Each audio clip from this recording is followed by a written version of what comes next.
Hi, today we're discussing the business practices and structures of Hemoba, a Spanish-speaking country 150 miles off the coast of the Dominican Republic. Because Hemoba is a Spanish-speaking country, it has its own terms for the business structures, and for the sake of authenticity, I'm going to use those Spanish terms. However, because my audience is mainly English-speaking, I will make sure that I will give you a translation for each term I use. Let's get started. Hemoba is home to 92 naturally occurring industries, and these industries are all referred to as lamentes. Lamentes tend to have a 1 to 3 letter symbol on the stock exchange, and they all perform unique functions that can't be broken down much further. Lamentes are broken down into businesses. The businesses are called motas. Motas have a very unique organization structure. On the very top is the administration, which is called tropons, and in the middle are factory workers who are neurons, and at the very bottom there are transportation workers who are called clercions. Every mota has its own number of neurons.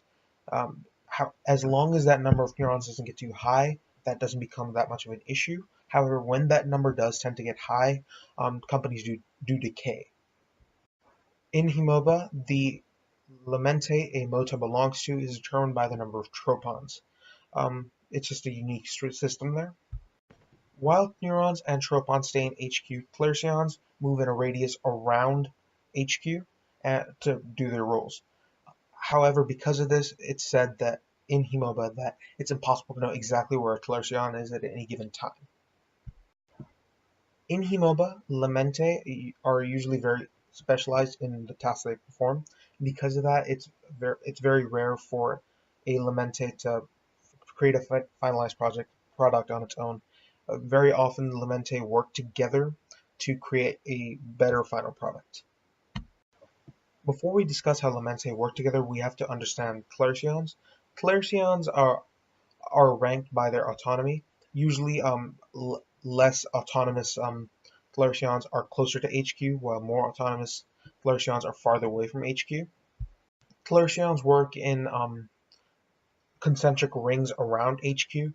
In the very center, this concentric ring usually only needs 2 clercions, whereas as it goes, and in the second concentric ring, they need 8 clercions, and so on and so forth.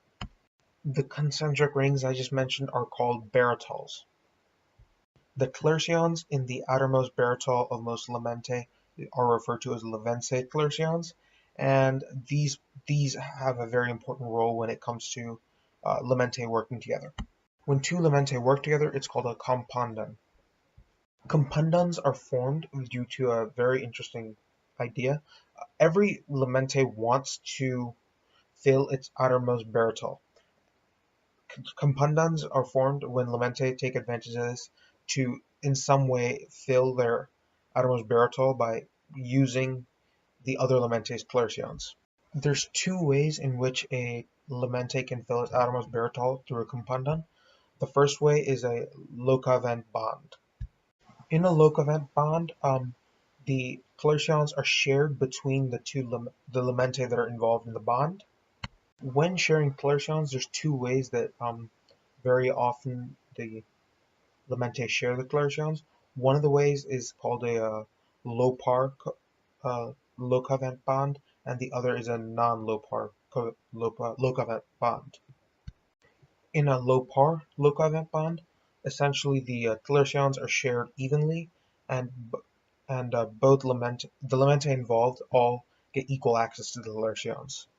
In a non-low-par Locavent bond, the clercions aren't shared evenly, and one lamente has more access to clercions, gets more recognition, and more attraction. Another way to fill the outermost baritol of lamente is through a Neuk bond. In Neuk bonds, clercions from one lamente are given to another lamente. When one lamente gives it up to another lamente, the lamente that loses a clercion is referred to as a neon, and the clercion that gains a clercion is called a chasion. Once the clercions are given up in a Neuk bond, very often the motas involved in the Neuk bond still work together and stay next to each other. Now that we're done describing the business structures inside of Hemoba, we can kind of talk about the business structures that link Hemoba to other countries. There's mainly two: the Druil-Hyen bonds and the van der Waal interactions. So the van der Waal interactions are the result of a van der Waal treaty from previous decades. Van der Waal interactions have to maximize surface area interaction just to maintain a connection between the two the two regions. Drog-Hyen bonds are the result of Lopar-Lokavet bonds on a large scale. What happens is these Lopar-Lokavet bonds create an attraction that attracts other countries' equivalent of that. And when those two bond, it's a very weak interaction, but it does last. When prevalent, it does have an impact.